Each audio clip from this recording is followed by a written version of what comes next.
आजकल जो निसंतानता है और इनफर्टिलिटी इतनी क्यों बढ़ती जा रही है? हमारा लाइफस्टाइल, पहले शादी हो जाती थी 20, 21, 18, 16 में ये और जब तक इनफर्टिलिटी एक्चुअली होती तब तक तो 4 बच्चे हो जाते। So late marriages, late child birth, professional stress, खान पान, इतनी दूषित हवा, adulteration at every level and we all are living in so much stress. कहीं तो इम्प्लीकेट करेगा ही ना। तो ये क्या आईवीएफ के थ्रू हम जैसा चाहें वैसा बच्चा पा सकते हैं? मतलब जैसा हमारी सोच में हो। बट आईवीएफ को लेमन टर्म में टेस्ट ट्यूब बेबी कहा जाता है। क्यों? क्योंकि आईवीएफ में बच्चा लैब में, टेस्ट ट्यूब नहीं तो डिशेस में बनाया जाता है। जो आईवीएफ टेक्नोलॉजी से जो आप ये डिलीवरीज करते हैं, तो ये क्या नॉर्मल होती हैं या बिल्कुल। सिजेरियन होती हैं? नॉर्मल या सिजेरियन, जो भी आपका नेचुरल प्रेगनेंसी में होना था वही है। कुछ एक्सरसाइज जैसे केगल एक्सरसाइज होती है, तो केगल एक्सरसाइज के कितनी इम्पोर्टेंस है? First of all I am very happy कि आपको कीगल्स वर्ड में। कीगल्स मैम आजकल ना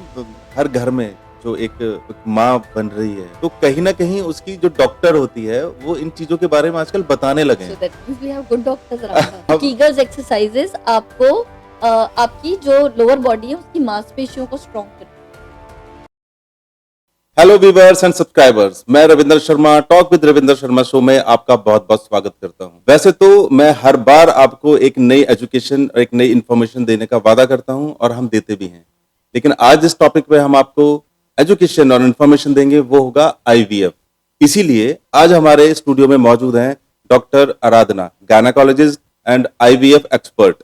हम अपने स्टूडियो में बहुत बहुत स्वागत करते हैं डॉक्टर आराधना कालरा जी का। Thank you Ravindra ji, it's my pleasure to be here. Aradhana ji, वैसे तो हमारी बहुत लंबे टाइम से बात हो रही थी कि हम आपसे मिलेंगे, लेकिन आपके बिजी शेड्यूल की वजह से आपने आज हमें टाइम दिया, उसका आपके लिए बहुत बहुत धन्यवाद।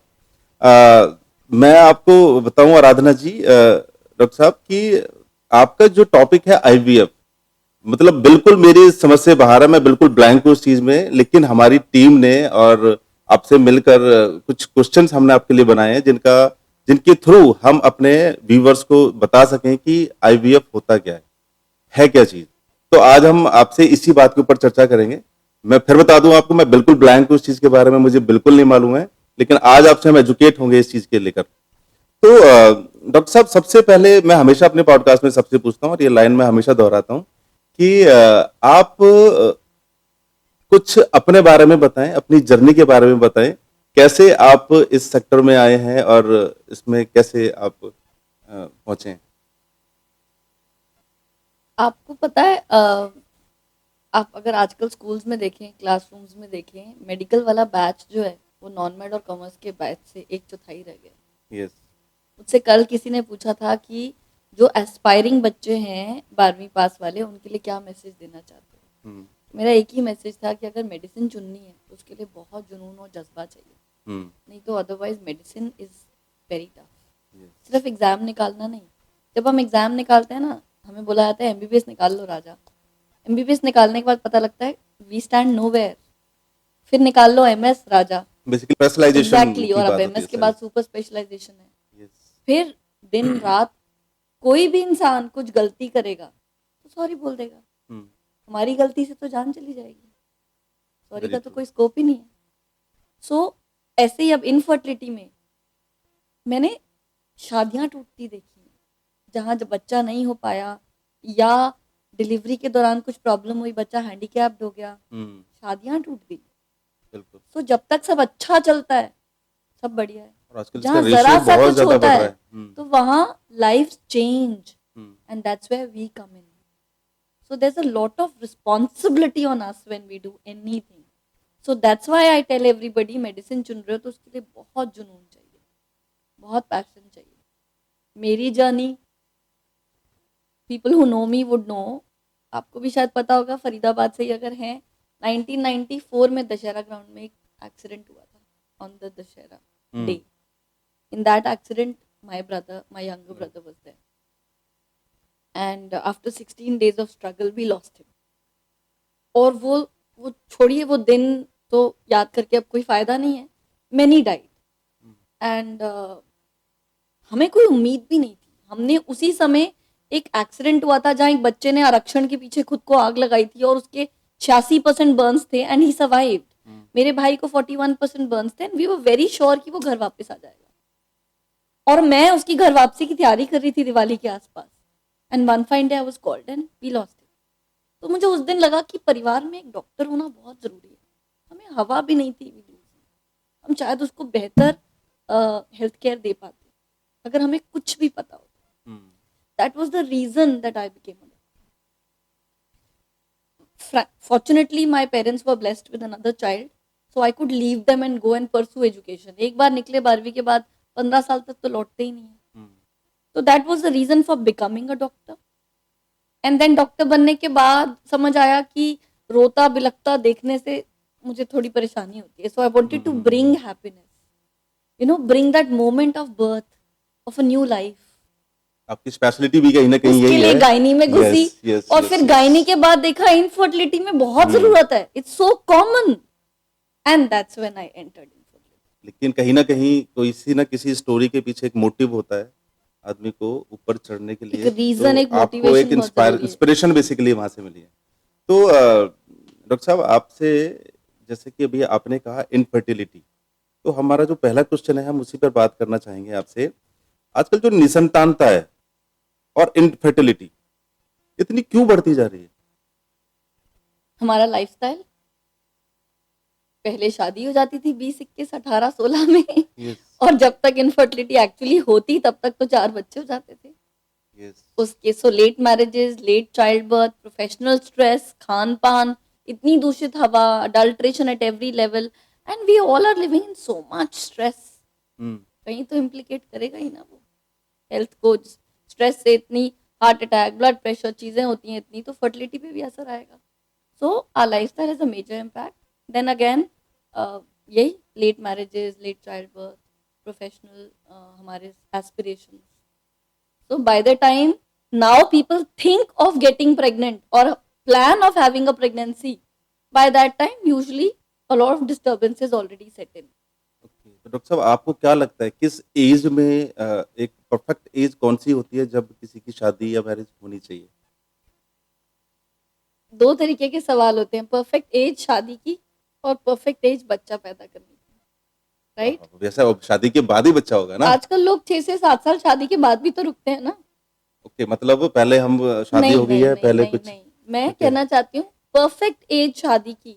हम्म, आज हेल्थ केयर इतना आगे बढ़ गया है, मैं एज अ फेमिनिस्ट अगर उस अप्रोच से बोलूं तो परफेक्ट एज शादी की तब है जब आप ready in the sense, you are ready to get married, you have found that right partner. तो रेडी जब आप अगर आप सिर्फ सोसाइटल प्रेशर की फलानी आंटी और पड़ोस वाली आंटी और वो वाली चाची बोल रही है कि अपनी बेटी की शादी क्यों नहीं कर रहे हो और आप इसलिए शादी कर लेते हो, डिवोर्स रेट भी तो कितने बढ़ गए हैं। नहीं, रेडी इन द सेंस कि एज चाहे कोई भी हो, उसके लिए आपको हेल्थ अवेयरनेस होनी चाहिए, एज चाहे कोई भी।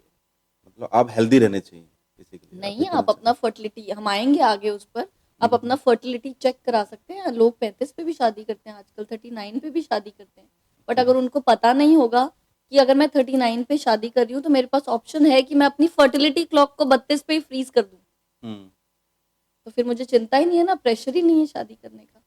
शादी आप 22 पे भी कर सकते हो, 25 पे भी कर सकते हो, 30 पे भी कर सकते हो, 35 पे भी कर सकते हो, बट उसके लिए आपको ये महसूस होना चाहिए I am ready to get married. लेकिन डॉक्टर साहब आजकल तो लोगों के पास, हमारे यूथ के पास वर्क प्रेशर इतना ज़्यादा है कि उनको लगता है कि पहले हम कहीं सेटल्ड हो जाएं। उनकी जो एजुकेशन है उस एजुकेशन में ही वो 25-30 साल के हो जाते हैं, कहीं ना कहीं ऐसा रहता है। उसके बाद फिर उनकी जॉब्स के ऊपर उनका प्रेशर रहता है, तो फिर उसके बाद फिर वो कहीं शादी के बारे में सोचते हैं। यही बैलेंसेस हमें वे करने हैं। और अगर मुझे हमें कोई लगता है कि ऐसा, कहीं न कहीं इतने प्रेशर की वजह से आपकी इनफर्टिलिटी और इन सब बिल्कुल चीज़ पे बिल्कुल, तो प्रॉब्लम बट होती अगर है। हम उन्हीं प्रेशर्स को सकम करके समय से पहले शादी कर लें और फिर उन्हीं प्रेशर्स में हमेशा नाखुश रहें, वो भी नहीं होना चाहिए। जो आपको खुशी दे। सो अगर आपका पार्टनर ऐसा है जो आपको सपोर्ट करता है तो आप उसके साथ आगे बढ़ सकते हो ना जीवन में। Very good. आप अपनी बेसिकली जो कह रहे हैं कि एजुकेशन अगर आपको लेनी है तो साथ मिलके आप आप अगर आपका सपोर्ट करना पार्टनर उसको। सपोर्टिव है तो हुँ, आप हुँ, हुँ, दोनों हुँ। मिलके एक साथ बढ़ते हो एज अ फैमिली। सो हुँ, हर किसी को ये वे करना है what is best for you. हाँ, बट उसमें बहुत इंपॉर्टेंट पहलू ये है कि आप, आजकल अवेयरनेस का टाइम है, सब पढ़े लिखे हैं, एक फर्टिलिटी बेसिक चेक आफ्टर 30 इन 30s होना चाहिए। हम्म, तो अगर आप शादी नहीं भी कर पा रहे हैं हम्म, तो आप अपना फर्टिलिटी चेक कराएं। बहुत सारे ऑप्शंस हैं, आप अपने एग फ्रीज करा सकते हो ताकि कल को आपकी लेट भी शादी हो तो आपको बच्चा होने में कोई प्रॉब्लम नहीं परेशानी होगी। ना हो। उस चीज़ पर भी हम आएँगे अभी डॉक्टर बिल्कुल। साहब। लेकिन डॉक्टर साहब मैं आपसे ये पूछना चाहता हूँ हमारे कुछ व्यूअर्स की तरफ से कि इस टाइप के जो पेशेंट होते हैं आपके, तो कौन-सा एज ग्रुप होता है जब आप ऐसे पेशेंट्स को देखते हैं? मतलब हम देखते हैं पेशेंट्स को फ्रॉम से 23 year old to almost 50 year old okay.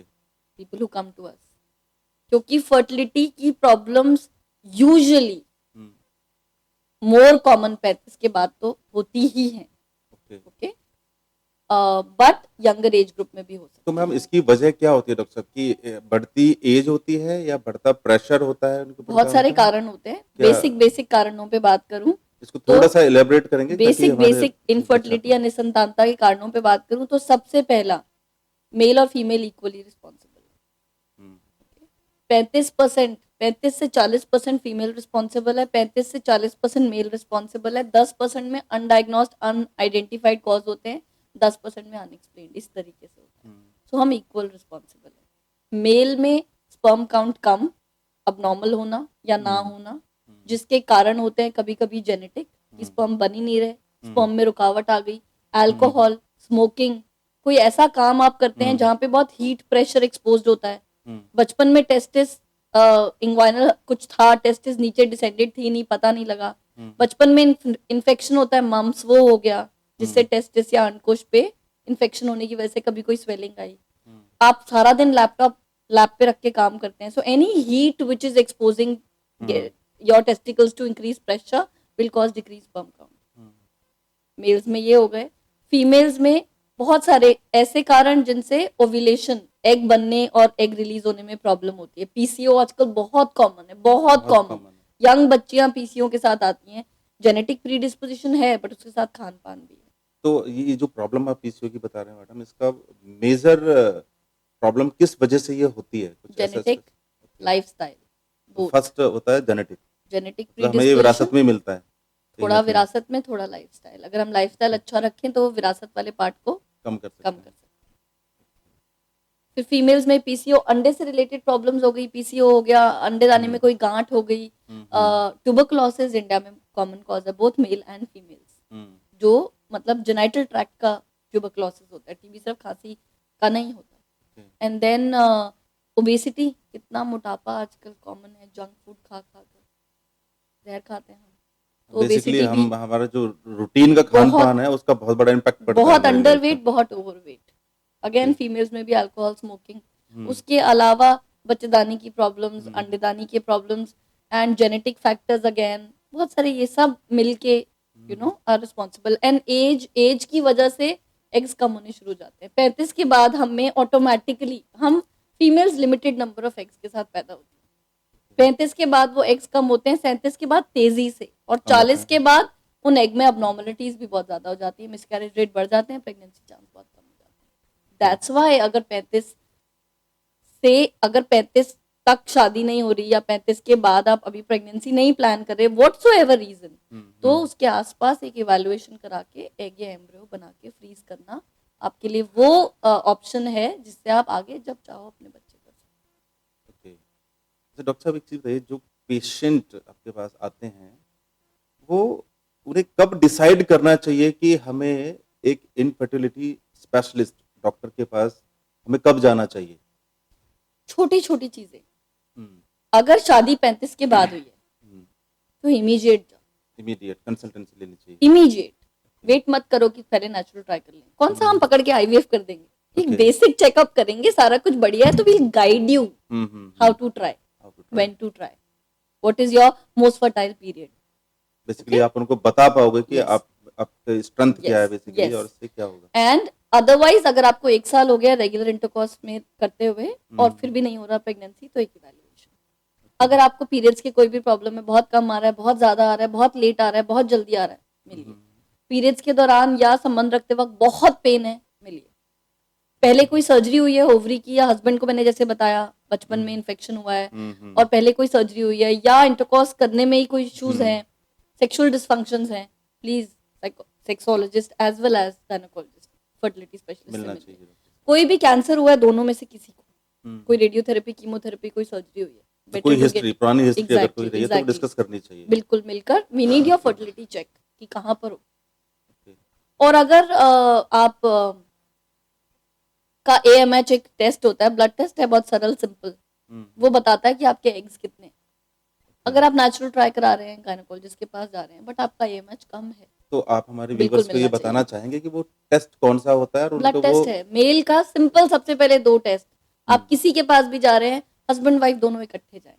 Okay mail के लिए स्पर्म टेस्ट बहुत इजी है, एग्जांपल देना है उसको, ओके। और फीमेल के लिए एक अल्ट्रासाउंड तो जो किसी भी उनकी पैथ लैब में जाके वो बोलेंगे तो ये आप कोई भी यस करा सकता है यस जाके, और वो टेस्ट रिपोर्ट लेके फिर वो किसी दिखाएं, भी गायनिक को जाके मिलें। यस। ओके। एंड फीमेल के लिए एक बेसिक अल्ट्रासाउंड जो बताता है कि उनका यूट्रस, उनकी ओवरीज, सब कुछ कैसा है, और एक AMH। ओके। और बाकी बेसिक हार्मोनल इवैल्यूएशन अलग है, बट आपने मुझे बोला कौन सी चीज, तो ये 3 टेस्ट बेसिक होनी चाहिए।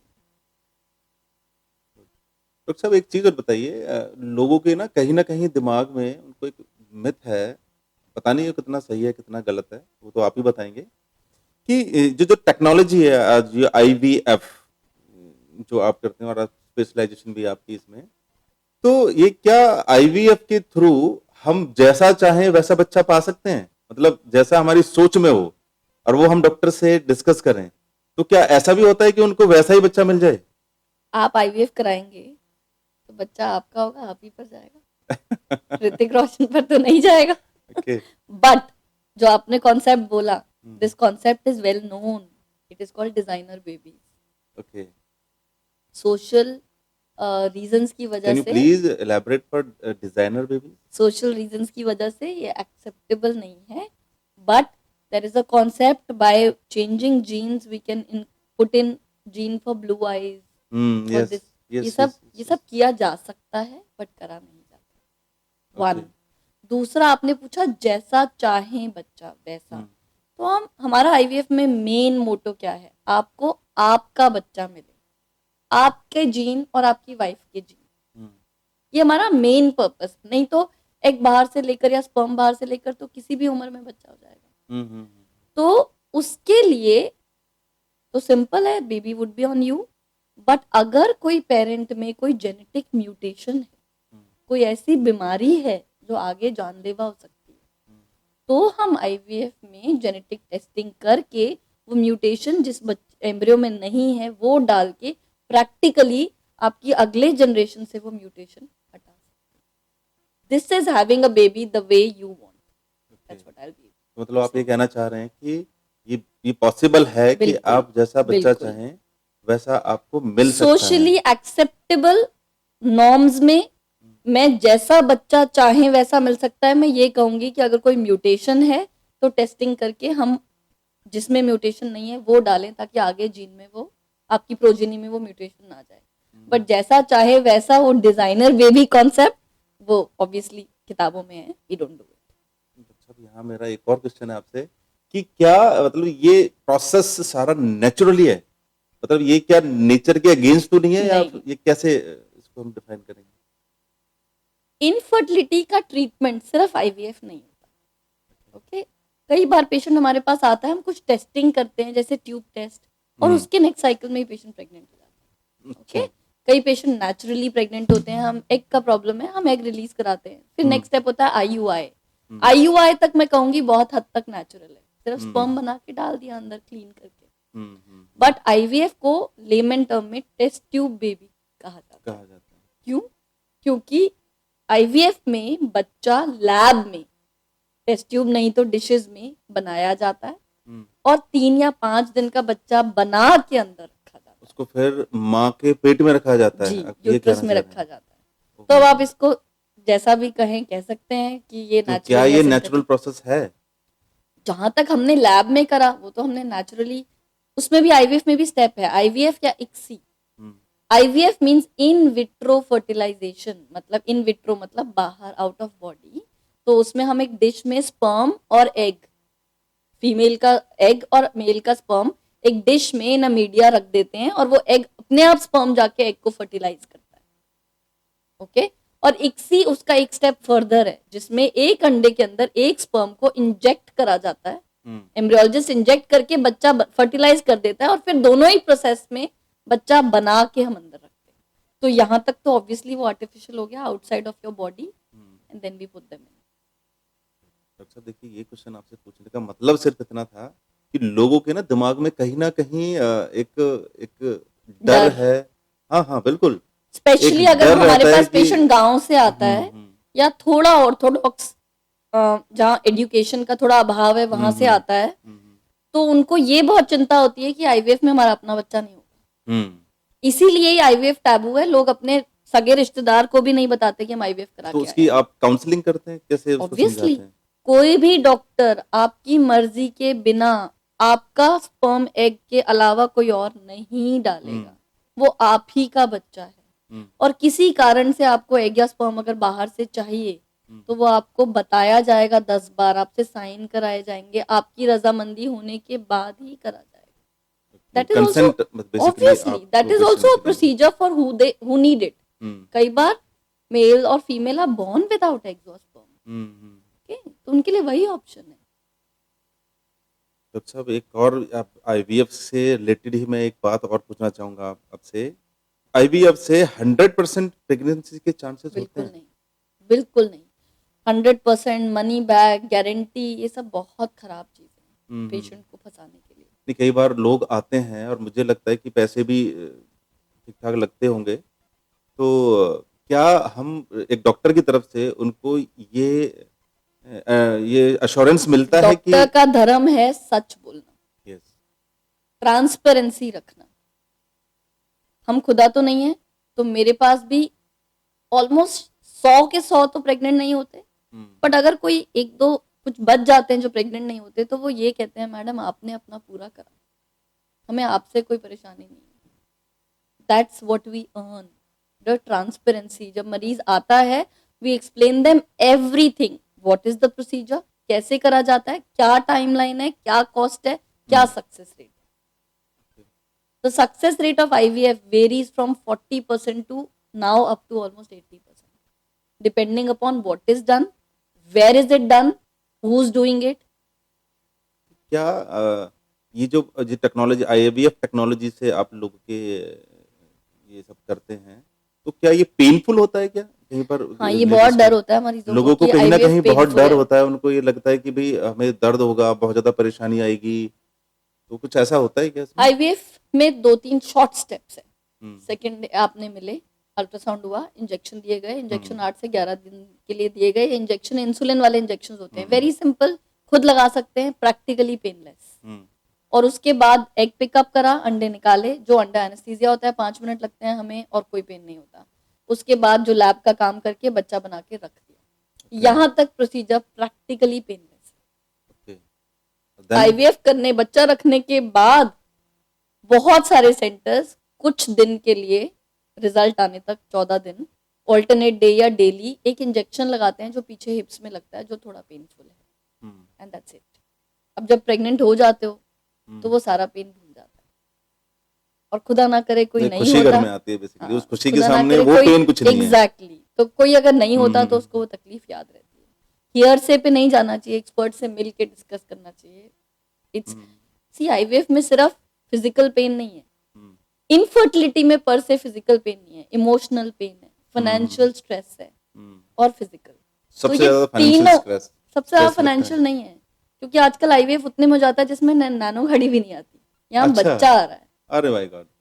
तो हाँ, जो गरीब है, नहीं जो नहीं अफोर्ड मैम, नहीं लोगों कर के सकता, दिमाग में ना डॉक्टर साहब ये है, ये भी एक मिसकंसेप्शन है कि बहुत सारे पैसे लगेंगे आ क्या रहा है और उसके बाद भी आईवीएफ की एवरेज कॉस्ट 2.25 से 2 लाख है। ओके। और जो मैं पिछले 2013 से लेकर आज 2025 आ गया, सेम कॉस्ट। तो डॉक्टर साहब इसमें और भी 2013 से 25 में सोचो हमारी इनकम सब कितना चेंज हो गया, बट आईवीएफ की कॉस्ट वही same in the last 13 years. इसमें एक चीज और है कि आईवीएफ आपने कहा अभी 1.5 से 2 लाख रुपए के करीब, 2 से 2 मैक्स, पौने 2 से 2 लाख रुपए के करीब इसमें लगते हैं। तो क्या इसमें जैसे आपने फर्स्ट अटेम्प्ट किया, वो बाई चांस किसी वजह से नहीं सक्सेस हो उसमें पाया। नहीं हो पाया, तो क्या उसमें सेकंड अटेम्प्ट भी हो सकता है ये या पेशेंट को कैसे करते हैं? समझाया जाता है, अगर पेशेंट के एग्स इतने ठीक हैं, स्पर्म ठीक हैं कि हमारे एक्स्ट्रा एम्ब्रियोज हैं, हुँ, इसको कहता है क्यूमुलेटिव प्रेगनेंसी रेट। हुँ, मैंने किसी का आईवीएफ करा, उनके 6 एम्ब्रियो बने। एम्ब्रियो मतलब बच्चा जो लैब में बनाते हैं। हुँ, हुँ, हमने एक बार रखा, प्रेग्नेंट हो गया, हुँ। बाकी जो रखे हैं उनसे आप अगला बच्चा कर सकते हो, तो कुछ वो नहीं उसी करना पैकेज आपको। में आता है वो सब? नहीं, वो अलग से होता है, ओके। उसको कहते हैं frozen embryo transfer second cycle.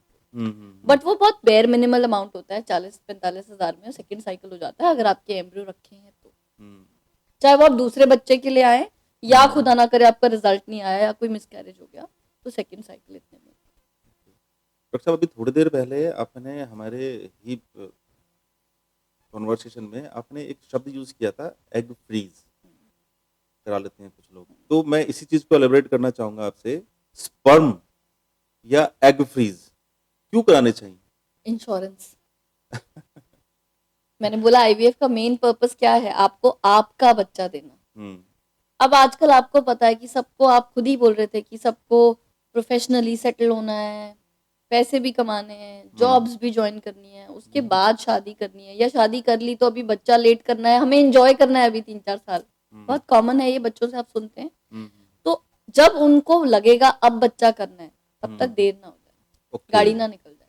Okay, तो एग फ्रीजिंग के कुछ मेन मेन चीजें बोलूंगी। हुँ, अगर एग फ्रीजिंग पे पहले आऊंगी, अगर आपकी उम्र 30-32 के ऊपर है, हुँ, आप अभी शादी नहीं कर रहे या प्रेगनेंसी प्लान नहीं कर रहे, एक फर्टिलिटी चेक कराइए।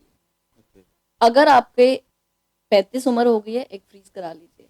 हुँ, ये वो हैं जिनकी शादी नहीं हुई, जी, तभी वो एग फ्रीज कराएंगे। हुँ, हुँ, और अगर आपको पहले कभी भी कोई, मैंने बताया कैंसर, कीमोथेरेपी, रेडियोथेरेपी, कोई ओवेरियन सर्जरी हुई है, तो हुँ, आपकी पॉसिबिलिटी है एग्स ऑलरेडी बहुत कम हो रहे हो, हुँ, तो देन उनको टाइमली फ्रीज करा लीजिए, ताकि जब आप प्लान करें तब, वो इरिस्पेक्टिव ऑफ एज है, ओके, 22 साल है तो भी, हुँ, हुँ, ताकि जब आप प्लान करें तब तक आपके एग्स अगर खत्म भी हो गए हों, तो इन एग्स से हम आपको आपका जेनेटिक बेबी दे सकें। दे सकते हैं। Okay, so about females it is advanced age, advancing age, not planning marriage और हुँ, प्रेगनेंसी। हुँ, मेल्स के लिए सिमिलर स्पर्म फ्रीजिंग कब कराना चाहिए, अगर उनको भी कोई ऐसा चीज हुई है जिससे उनका स्पर्म काउंट पे असर हो सकता है। वो हुँ, कोई ऐसी चीज क्या है, अगेन कैंसर, कीमोथेरेपी, रेडियोथेरेपी, कोई सर्जरी, कोई भी टेस्टिस पे हुँ, सर्जरी हुई हो, माँ बता पाएगी बचपन में एक बुखार हुआ था और उसमें स्वेलिंग हो गई थी नीचे, हुँ, मम्स। तो वो, ये कोई भी कारण जिनमें स्पर्म पे बहुत असर हो सकता है कम होने का, टाइमली फ्रीज करा देना तो यही रीज़न है कि चाहिए एग और अगर स्पर्म। हमें फ्यूचर में कोई प्रॉब्लम ना आए बढ़ती उम्र के साथ, तो टाइम से हम इस चीज़ को टाइमली करा फ्रीज़ ले, करा लें। हम ये ओके। सोचें 35-40 के हो जाएंगे तब सोचेंगे, तब तक एग्स नहीं बचेंगे, तो ओके। उनको टाइमली फ्रीज करा तो लेना डॉक्टर साहब, इसमें इंपॉर्टेंट है। एक चीज़ और बताइए कि जब हम ये स्पर्म या एग फ्रीज़ कराते हैं, तो इनकी कोई टाइम लिमिट होती है कि इतने टाइम तक ही चाइना ने रहेंगे? जब अपना वो डिक्टेटरशिप वाला सिंगल चाइल्ड नॉर्म हटा दिया, हुँ, तो हुँ। एक चाइनीज कपल ने तब के अपने फ्रोजन एग्स यूज करे 13 साल बाद। ओके, मतलब कोई टाइम लिमिट नहीं नहीं, है इसकी? सेलिब्रिटीज लेट 40s में प्रेग्नेंट होते हैं, 45-48, कैसे they do their freezing in the early age. Oh! So you can freeze it for an X N number of time, hmm, hmm. आपको एनुअल फ्रीजिंग पे करनी पड़ती वो भी अब आईवीएफ पे बात कर रहे हैं, तो मैं 2 चीज़ों में आपसे अंतर पूछना चाहूँगा। आईवीएफ एंड सरोगेसी, इन दोनों के अंदर क्या फ़र्क है? है। आईवीएफ, सरोगेसी में भी आईवीएफ ही लगता है। Hmm, okay, it's a step further. IVF हमने करा जिनको प्रेगनेंसी नहीं हो पा रही, वॉट एवर रीजन, उनको आईवीएफ करा और बच्चा बना के उनके अंदर रख दिया। हुँ, ओके, सरोगेसी मीन्स आपका बच्चा बना के किसी कारणवश आपकी वाइफ के यूट्रस में ना रख के एक सरोगेट जो अपनी कोख, समझ लीजिए आपको कुछ समय के लिए दे रही है, उसमें। ओह! मतलब इसमें दूसरी जो लेडी जिसकी कोख में आप रखते हैं, वो तो आपका बच्चा अपनी कोख में रखती है 9 महीने, और आपको, तो जो कोख में अपनी रख रही है मैडम, तो अटैचमेंट तो उसकी भी होती होगी ना उस बच्चे से? तो वो सरोगेसी के लॉज में पूरा एक अग्रीमेंट होता है, और हुँ, वो हुँ। सरोगेट अग्री करके ही ये चीज करती है, बच्चा ओके। तो आपका है। Hmm, so hmm, there is a hmm. Binding that the child is to be given to hmm, you. Hmm. India में ही हुआ है, there is a syndrome called MRKH, female पैदा होती है यूट्रस के बिना, अंडेदानी है, सब है, बट बच्चेदानी है ही है नहीं। ही नहीं। तो इंडिया में इतने सारे वो हैं केसेस जहाँ उस लेडी की अपनी माँ ने अपने नाती नातू जो भी है के लिए अपनी कोख दी, अरे तो वाह। एग्स फीमेल के हुए, उसके हस्बैंड के स्पर्म हुए, बच्चा बना के उनकी मदर में रखा, उन्होंने बच्चा करके दिया. This is one example. Surrogate can be anybody. So some people do not have a uterus or their uterus is so bad that वो नई प्रेगनेंसी कैरी कर सकते, या उनको कोई हेल्थ कंडीशन है, मेडिकल कंडीशन है कि अगर वो प्रेगनेंसी कैरी करेंगे तो उनके लिए लाइफ थ्रेटनिंग होगा, या उनका यूट्रस में अथाह मिसकैरेजेस हो रहे हैं, वो नहीं हो पा रही प्रेगनेंसी कैरी कर पा रही. So these are the reasons जहाँ पे सरोगेसी है.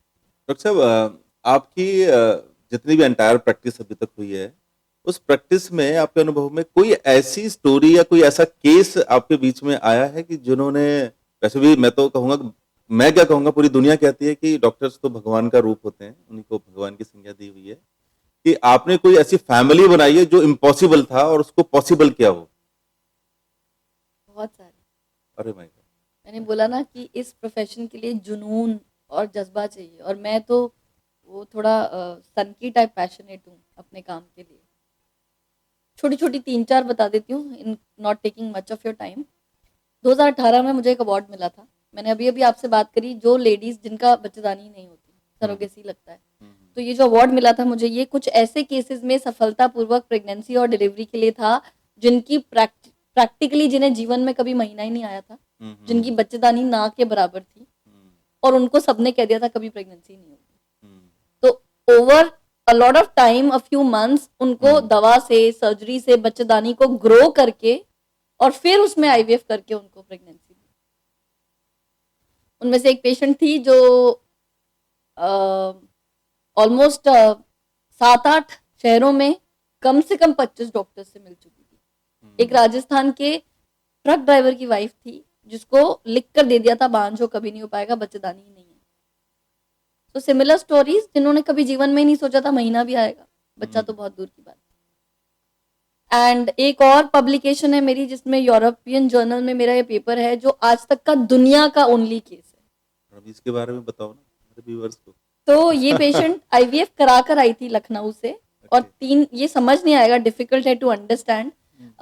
3-4 महीने पहले रसौली का एक ऑपरेशन हुआ था, लखनऊ से आईवीएफ करा कर आई थी. जब मेरे पास आई तो मुझे दिखाई दिया कि अंदर बच्चेदानी में ट्विंस हैं, बट वो अल्ट्रासाउंड कुछ अजीब सा था.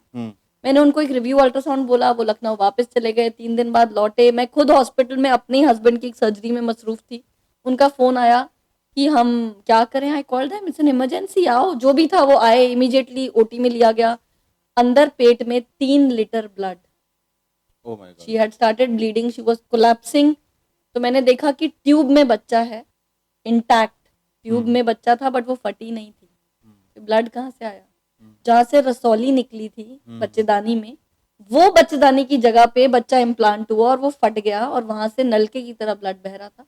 एक बच्चा रसौली वाली जगह पर, एक बच्चा ट्यूब में, और मुझे पता था, मैंने अल्ट्रासाउंड करा, तो एक बच्चा बच्चेदानी के अंदर भी है. 3 अलग अलग जगहों पे प्रेगनेंसी. ये दुनिया का ओनली केस है आज तक का. उसके बाद मुझे पता था इसको 5 आईवीएफ फेलियर्स हुए. तो मैंने बहुत जेंटली जो बच्चेदानी फटी थी उसको सूचर कर दिया, जो ट्यूब में बच्चा था वो निकाल दिया, और उसको 36 8वें महीने पे एक हेल्दी बेबी गर्ल. अरे वाह, वेरी गुड. तो this is the only case जहाँ प्रेगनेंसी में बच्चेदानी फट गई, इतनी अर्ली प्रेगनेंसी में, और वो सूचर करके प्रेगनेंसी कंटिन्यू. कैसा माहौल रहा होगा उस समय तो टाइम पेशेंट पर? को भी समझ नहीं आया था कि क्या हुआ है. हमें हम्म. भी नहीं समझ आया था डॉक्टर कितनी also. बड़ी चीज हो गई. बट हाँ, जब पब्लिकेशन हुआ तो आज पता है. Then similar many stories we have. एक अपोलो की स्टाफ नर्स थी, कितनी रसौलियां निकली होंगी उनकी, सोचिए. एक वाइल्ड गेस हम लोग तो रसौली मतलब एक ही समझते हैं कि वो एक ही ट्यूमर टाइप्स कुछ होता होगा अंदर. 54 रसौलियां निकली थी उनकी बच्चेदानी से, ओवर 4 सर्जरीज. और उनको बोल दिया गया था कि आप बच्चा कभी नहीं कर सकती, आपको सरोगेसी लगेगी. 54 ये रसौलीज जो निकाली हैं, तो उनके वहां पर उतने घाव भी हुए होंगे ऑब्वियसली, ओवर 4 सर्जरीज. और जब वो मेरे पास आई तब उसकी 7-8 और रसौलियां थी. 5वीं सर्जरी तो कर नहीं सकते थे. बहुत समझाया सरोगेसी, बट पेशेंट फेथ के साथ ऐसे आते हैं ना, जैसे आपने कहा भगवान आप तो कुछ भी कर लोगे. ये भगवान बोलते ही ना हमारे ऊपर गर्दन पे ऐसे तलवार आती है, इतना मेंटल और इमोशनल प्रेशर हो जाता है. So then we did a single embryo transfer through IVF in her, and she now has a baby girl who's now 4 years old. तो सोचो उस माँ की तरफ से कितनी दुआएं, कितनी पॉजिटिव वाइब्स डॉक्टर्स को जाती हैं। तो समय सीमित है, ऐसी हम्म, बहुत सारी कहानियां, and that's what we work for. very good. मेरे पापा एक और चीज कहते होते थे, आजकल कोचिंग सेंटर्स या स्कूल्स में है ना, जो टॉपर बच्चे हैं उनको कोचिंग दी। पापा बोलते थे कि इंटेलिजेंट बच्चे को 100 नंबर दिलाना तो ठीक है, अच्छी बात है, गधे को घोड़ा बनाना टफ है। नालायक बच्चे पे मेहनत करो ना। बिल्कुल ठीक कह रहे हैं। तो नालायक बच्चे पे मेहनत करके उसको किसी मुकाम पे लेकिन डॉक्टर लाओ। साहब, इतिहास गवाह है इस बात का कि जो बच्चे बहुत नालायक रहे हैं उन्होंने ही इतिहास बनाया है। तो उनको मेहनत, उन पे मेहनत, कोई ऐसा गुरु। हाँ। तो मेरे पापा टीचर थे, used to Yes. Really put in a lot of hard work, hmm, specially on children who need him the most. तो ये जो मुश्किल केसेस हैं जिन पे बहुत समय लगता है, पैसा नहीं मिलता है इनमें, हमें, हम कोई एक्स्ट्रा पैसा थोड़ी ले लेते हैं उनसे, बट ये एक वही जुनून और जज्बा है to do difficult cases and give them that happiness. तो लोग कहते हैं कि उस हॉस्पिटल में गए, इतने पैसे लग गए। अरे भाई, उसके पीछे का काम भी तो देखो, कितनी बड़ी मेहनत होती है, कितनी बड़ी एक्सपेरिमेंट्स होते हैं, कितने बड़े एक्सपेरिमेंट तो नहीं कहेंगे, अनुभव होता है कितना बड़ा, जिससे वो आप लोगों को जीवन भर की खुशियां देते हैं। तो ये बहुत कुछ एक्सपीरियंस, एजुकेशन और गट फीलिंग। जो आईवीएफ टेक्नोलॉजी से जो आप ये डिलीवरीज करते हैं, तो ये क्या नॉर्मल होती हैं या बिल्कुल। सिजेरियन होती हैं? बिल्कुल नॉर्मल, नॉर्मल या सिजेरियन, जो भी आपका नेचुरल प्रेगनेंसी में होना था वही यहाँ होगा, उसमें कुछ अलग नहीं है। आप प्रेग्नेंट हो, 3 महीने आपको दवाइयां ज्यादा लगती हैं, उसके बाद it goes like a natural pregnancy. But अब आपके ट्विंस हैं, तो ट्विंस में तो वैसे ही सिजेरियन रेट बढ़ जाता है। तो सिजेरियन का इंडिकेशन सिजेरियन वाला इंडिकेशन होता है, not IVF. We have many patients जो आईवीएफ करा के अपना जॉब करते हैं, रिज्यूम अपना काम करते हैं पूरा, और नॉर्मल डिलीवरी कराते हैं। तो आईवीएफ ना आपके काम को बाधा देता है, ना आपकी डिलीवरी के प्रोसेस को। डॉक्टर साहब, आजकल ऐसा सुनने में आता है कि आजकल लेडीज ही, बहुत सारी लेडीज ही सिजेरियन प्लान कर लेती हैं। तो वो नेचुरली प्रेग्नेंट होती तो भी बोलती अच्छा, कि मुझे सिजेरियन कराना है। तो इसमें तो इसमें आईवीएफ तो का कोई रोल नहीं है बेसिकली। फालतू बदनाम हो गया। ओके। डॉक्टर साहब, कुछ एक्सरसाइज जैसे केगल एक्सरसाइज होती है, तो केगल एक्सरसाइज के कितनी इंपॉर्टेंस है इन सब चीजों में? First of all I am very happy कि आपको कीगल्स वर्ड कैसे पता है। कीगल्स मैम, आजकल ना हर घर में जो एक माँ बन रही है, एक लेडी, तो कहीं ना कहीं उसकी जो डॉक्टर होती है वो इन चीजों के बारे में आजकल बताने लगे So हैं। that means we have good doctors around us, जो तो बताने सिर्फ लगते हैं और पर्चा लिख के हाँ। करने के अलावा बाकी बात भी करते हैं। Yes, तो So हम कीगल्स एक्सरसाइजेस आपको आपकी जो लोअर बॉडी है उसकी मांसपेशियों को स्ट्रॉन्ग करती है। तो अगर किसी की नॉर्मल डिलीवरी हुई है 1 बार 2 बार, तो उनका नीचे मांसपेशियां लूज होने की वजह से बहुत सारे प्रॉब्लम्स होते हैं, जैसे सुसु निकल जाना, स्ट्रेस पर, खांसी छींकने पर सुसु निकल जाना, सेक्सुअल डिसफंक्शन भी हो जाता है बिकॉज आपको उतना प्लेजर नहीं फील होता। So there are multiple problems that can come because of the loosening of your muscles. So Kegel exercises strengthen your muscle and it should be done in time. मतलब जब pregnancy है तभी से ही शुरू कर दीजिए और पोस्टपार्टम में भी कंटिन्यू रखिए, ताकि योर मसल्स, कुछ भी करने के लिए, एब्स बनाने के लिए मेहनत करनी पड़ेगी ना, बैठे बैठे तो नहीं आएंगे। तो ऐसे ही उन मसल्स को स्ट्रॉन्ग करने के लिए भी कीगल्स करनी पड़ती तो ये गायनेकोलॉजिस्ट ही सजेस्ट करती हैं, Yes. बताती हैं, Yes. या फिर कोई? आजकल बहुत कॉमन है, एंटीनेटल क्लास दी जाती है पेशेंट को। एंटीनेटल क्लास में उनको क्या प्रेगनेंसी में एक्सरसाइज करनी है, कीगल्स करना है, ये सारा कुछ बताया जाता है। तो उसको एंड अब अगर आप अच्छी जगह, आजकल डिलीवरी होती है तो डिलीवरी के बाद लैक्टेशन काउंसलर आता है, वो आपको ब्रेस्ट फीडिंग समझाता है। देन एक फिजियोथेरेपिस्ट आता है, वो आपको बताता है कि आपको कीगल्स करनी है। फिर एक साइकोलॉजिस्ट आता है, काउंसलर, तो डाइटिशियन आता है। So if you get deliver in a good centre, then all these people come and they have a role in your journey. Okay. Doctor साहब, आजकल ना लेडीज में एक चीज और है बहुत ज्यादा कि वो चाहती हैं कि दर्द ना हो और बच्चा पैदा हो जाए। तो क्या पेनलेस डिलीवरी ये करनी चाहिए या नहीं करनी इट्स अ चाहिए? मैजिक। मेरी खुद की डिलीवरी पेनलेस लेबर हुई है एंड इट्स अ मैजिक। मैं टीवी देख रही थी, और मैं तो गायनेकोलॉजिस्ट हूँ, मैं टीवी देख रही थी और मैंने अपना पेट पे हाथ रख के बोला अब फुल हूँ, 10 मिनट में डिलीवरी हो गई। Oh my God. So that's how magical epidural is. तो इसके लिए कोई But टेक्नोलॉजी यूज होती है या बिल्कुल, कैसे? इसके लिए 2-3 चीजें बहुत इंपॉर्टेंट हैं। एक, एपिड्यूरल के लिए पेशेंट को काउंसलिंग करना जरूरी है कि एपिड्यूरल क्या है, उसके क्या इफेक्ट्स हैं, कोई साइड इफेक्ट्स है नहीं होते। ओके, बहुत बार पेशेंट कहता है वो जो पीठ में सुई लगी थी उसके बाद से 10 साल तक कमर में दर्द है। वो कमर में दर्द पीठ में सुई की वजह से नहीं है, पेट पूरा इतना बड़ा हो जाता है और उसकी वजह से ये जो पोस्चर चेंज हो जाता है, मसल्स को रिहेबिलिटेट तो करना है। औरतें तो बेचारी सारी जिंदगी खटती हैं, औरों के लिए जीती हैं, तो अपने बैक मसल्स को स्ट्रेंथन के लिए बैक स्ट्रेंथनिंग एक्सरसाइजेस लगती हैं, वो करेंगे बैक पेन नहीं होगा। कैल्शियम खाएंगे बैक पेन नहीं होगा, विटामिन डी ठीक रखेंगे बैक पेन नहीं होगा। सो एपिड्यूरल की वजह से बहुत लोग कहते हैं या सिजेरियन में जो सुन का टीका लगता है कि बैक पेन है, वो नहीं होगा। कमिंग बैक टू एपिड्यूरल, जो आप कह रहे हैं पेनलेस लेबर, उसको कहा जाता है एपिड्यूरल एनाल्जेसिया। सही जगह पर सही इंसान ने दिया है, इट इज मैजिकल। आपको बिल्कुल पेन नहीं होता। आपको पता है labour pains is like equivalent to almost more than 100 bone fractures. Constipation होती है तो आदमियों की जान निकल जाती है, औरत तो 4 किलो का 3 किलो का बच्चा निकालती है। तो अगर वो पेनलेस मिल सकता है, वो अनुभूति क्यों ना दी जाए। तो I am for an pain. तो उसके लिए क्या आप पहले से कुछ प्लान करते हैं या फिर वो इमीडिएट ही जो पेशेंट को काउंसिल करा जाता है कि आपको एपिड्यूरल चाहिए तो ये होता है एपिड्यूरल, ताकि एकदम से अचानक से प्रेगनेंसी में वो ना हो। एंड जब पेशेंट एक्टिव लेबर में चला जाता है तो तब पेनलेस दे दिया जाता है। ओके, होता तो वो लेबर में ही है। ये भी बिल्कुल ठीक कहा आपने, तो एक मैजिक ही है इट इज कि मैजिकल। बस उसको टाइम हुआ और फटाफट एंड उससे बच्चा लेबर भी जन्म। फास्ट हो जाता है। जो Okay. डिलीवरी में 10 घंटे लगने थे वो 6 घंटे में हो जाता अच्छा, है, if it is done right. Very good. Doctor साहब, एक और मेरा सवाल जो बहुत ही इम्पोर्टेंट है, एक शब्द है मेनोपॉज। क्या होता है ये मेनोपॉज?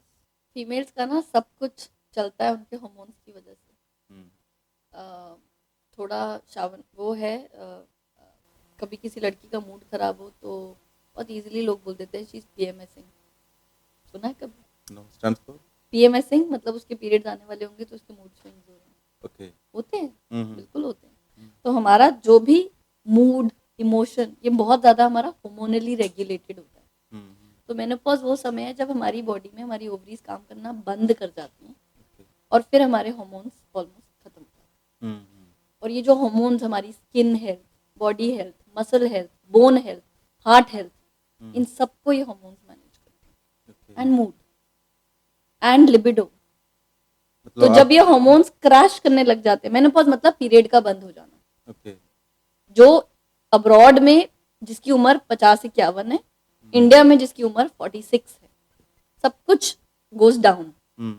एंड मेनोपॉज बहुत लोगों को जल्दी आ जाता है। मैं तो इनफर्टिलिटी देखती हूँ, तो वो लोग हैं जिनको बच्चा नहीं हो रहा, तो कई बार उनको अर्ली मेनोपॉज, अर्ली 30 पे मेनोपॉज आता है, 35 पे मेनोपॉज मोस्टली आता वजह है। क्या होती है मैम जल्दी अर्ली आने की मेनोपॉज के डॉक्टर बहुत सारे कारण होते हैं। कोई सर्जरी, वही स्ट्रेस, एग रिजर्व पहले से ही बहुत गिर गया। यू नो, मुझे लगता है कि आजकल स्ट्रेस का बहुत मेजर रोल है। स्ट्रेस से ऐसे हमारा रिजर्व डाउन होता है अगर मेजर कोई जीवन में स्ट्रेस। मतलब हमारे जो स्ट्रेस लेवल मतलब बहुत ज्यादा इफेक्ट डालते हैं मेनोपॉज आने में, आपका मेंटल हेल्थ मतलब मैंने बेसिकली। ये पर्सनली देखा है कि अगर स्ट्रेस है तो it effects your health in many ways and fertility is one way. तो एग रिजर्व कम होगा, अंडे सीमित है, अंडे खत्म हो जाएंगे तो मेनोपॉज आएगा ना। तो वो अगर कम होते जा रहे हैं तो जल्दी आ जाएगा ना। किसी का 30 पे ही बहुत कम हो गया तो उसको मेनोपॉज 46 पे नहीं आएगा, 35-36 पे आ जाएगा। तो मेनोपॉज आने के बाद हमारे हार्मोन लेवल बहुत क्रैश कर जाते हैं और उसकी वजह से इवेंचुअली जो मैंने बोला हार्ट हेल्थ, बोन हेल्थ, ये सब तो ये हार्मोन्स करते ही हैं। उसके तो इसलिए हम कहते हैं कि 35 के बाद कैल्शियम खाना चाहिए रोज। तो जो भी मैंने सारे पॉइंट्स बोले उनका असर मेनोपॉज में धीरे धीरे आना शुरू होता है। मेल्स में हार्मोन्स का असर प्रैक्टिकली नहीं आता। दैट्स व्हाई वो मिड लाइफ क्राइसिस बोलते हैं ना, हस्बैंड्स में फील की वाइफ इज नॉट इंटरेस्टेड। वो बेचारी she is going through her own journey, she needs your support. तो मेनोपॉज के बाद जब असर आने लग जाता है मेनोपॉज का, अर्ली इरिटेबिलिटी, गुस्सा ज्यादा आना, इरिटेट ज्यादा होना, बहुत जल्दी गर्मी और बहुत जल्दी ठंड लगना, रात में पसीने से उठ जाना, ये सारे फीचर्स हैं ऑफ सिम्टम्स हैं बेसिकली ये मेनोपॉज के। और टाइमली अगर कंसल्ट करके ट्रीटमेंट ले ली जाए तो मैं वही पूछना चाह रहा था कि इसका ट्रीटमेंट क्या हो सकता है? उसके लिए पहले प्री सारा वर्कअप करके उसके बाद एचआरटी दे दी जाती है if people have these symptoms. And homeopathy में भी रोल है, बाकी एचआरटी दे दी जाती है, कैल्शियम मैंने बोला सबको लेना है, और सबसे ज़्यादा पति का प्यार। ओके। जो इस स्ट्रेस भरी दुनिया में कहीं ना कहीं मिसिंग है। एक हस्बैंड पार्टनर का साथ तो सबसे ज़्यादा हाँ ज़रूरी हाँ है। हाँ हाँ। लेकिन देखो ना, इतना स्ट्रेस लोग आजकल, तो पता नहीं है हस्बैंड की जॉब कहाँ चल रही है, वाइफ की जॉब कहाँ चल तो रही ये है, एक बड़ी। जर्नी है, जैसे प्रेगनेंसी में बोलते हैं ना इमोशनल अनबैलेंसेस होते हैं, पोस्टपार्टम में बहुत फीमेल्स डिप्रेशन में चली जाती हैं। वो बेवकूफ थोड़ी है, एक नया जीवन आया और डिप्रेशन में जा रही हैं। Those are called postpartum blues. तो ये प्रेगनेंसी, पोस्टपार्टम, मेनोपॉज, ये वो समय है जब पार्टनर का बहुत साथ चाहिए। बहुत साथ चाहिए, बेसिकली इमोशनल टच बहुत इंपॉर्टेंट है इस चीज़ में। Yes. Very good. डॉक्टर साहब, हमारी टीम के ना एक मेंबर का एक टीम मेंबर का ये क्वेश्चन है कि अगर किसी लेडी को एक ही साइकिल में मल्टीपल टाइम पीरियड्स आ रहे हैं, तो इसकी क्या वजह होती है? पीरियड्स अबनॉर्मलिटी है, you need to see your gynaecologist. उसमें अल्ट्रासाउंड और कुछ हार्मोन टेस्ट करके वजह ढूंढी जाए। तो इसका कोई भी कनेक्शन कहीं हमारे इमोशन से या स्ट्रेस से भी हो सकता है? स्ट्रेस से, अबनॉर्मल AUB टर्म है, abnormal Okay. Uterine bleeding which can happen due to stress. Stress, exams, जगह का चेंज, बहुत सारी चीजों से हो जाता है। बट ऑब्वियसली हम इसको बोल के दिखाएं ही ना, ये नहीं हो सकता। That can be one reason, maybe in 1 month. Okay, so an evaluation is important, जिसमें मैंने बोला कुछ ब्लड टेस्ट और ultrasound. A good gynecologist will tell you what happened. Okay, thank you doctor साहब, बहुत बहुत आपका धन्यवाद हमारे व्यूअर्स को एजुकेट करने के लिए। And one of my last question for you, कि हमारे व्यूअर्स को और हमारे सब्सक्राइबर्स को, खासकर आप लेडीज़ को, क्या सजेशन देना चाहेंगी कि वो अपने रूटीन टाइम को ठीक रखें ताकि उन्हें भविष्य में किसी ऐसी प्रॉब्लम का सामना ना करना पड़े? खुश रहो और अपना ख्याल रखो, ओके। क्योंकि अब बहुत कॉमन है, हम सिर्फ अपने आसपास सबका ख्याल रखते रह जाते हैं, हम्म। अपना नहीं रखते। आज भी पढ़े लिखे लोगों में भी 9 on 10 फीमेल्स यही करती हैं। तो थोड़ा- दूसरों की खुशी के चक्कर में अपना अपने ऊपर कभी ध्यान नहीं दे दूसरे पाते तो हैं। अपने ही है ना, हाँ, अपना ही हाँ। हस्बैंड, अपने ही बच्चे, तो उनकी खुशी का ख्याल तो रखना ही है, यस यस बट अपने को इग्नोर नहीं करना। हम्म, क्योंकि female is the central pillar of the house. Hmm, वो चलती रहेगी तो उसके आसपास सब बढ़िया चलता रहेगा। उसको ये लगता है कि मैं क्रैश कर गई तो सब खत्म हो जाएगा, सब तब भी चलता रहता है। तो इसलिए, बट उसको क्रैश नहीं होना, तो उसके लिए खुश रहना और खुद का ध्यान रखना। थैंक यू डॉक्टर आराधना। आपका हमारे शो पर आने के लिए बहुत बहुत धन्यवाद, और हमारे व्यूवर्स एंड सब्सक्राइबर्स को इतनी नॉलेज देने के लिए आपका बहुत बहुत धन्यवाद। अगेन मैं अपने सारे व्यूवर्स एंड सब्सक्राइबर्स को ये कहना चाहूँगा कि अगर इस चैनल के माध्यम से हम आपको कोई भी नॉलेज एंड एजुकेशन दे पा रहे हैं, तो मैं आपसे अनुरोध करता हूं, मैं आपसे रिक्वेस्ट करता हूं कि आप कम से कम किसी एक व्यक्ति को ये पॉडकास्ट जरूर भेजें, ताकि वो भी इस नॉलेज से को लिए बगैर ना रह पाए, उसको भी वो नॉलेज मिलनी चाहिए। थैंक यू डॉक्टर साहब, थैंक यू सो मच। आपकी आखिरी लाइन पर मैं एक लाइन और बोलना चाहूंगी। अभी अभी आपने एक बहुत प्यारी बात बोली कि हर किसी एक इंसान को ये भेजिए जिससे उसको ये नॉलेज मिल सके। Yes doctor. हम कई बार अपने में इतने सीमित होते हैं, हमें लगता है क्या करना, उसके साथ क्या हो रहा है। By giving the right information और showing the right path, you can be that ray of light for that other person. क्या पता आपका कोई एक मैसेज किसी का भला कर किसी जाए। का भला कर दे। Very good, thank you doctor साहब, थैंक यू सो मच हमारे इस शो पर आने के लिए।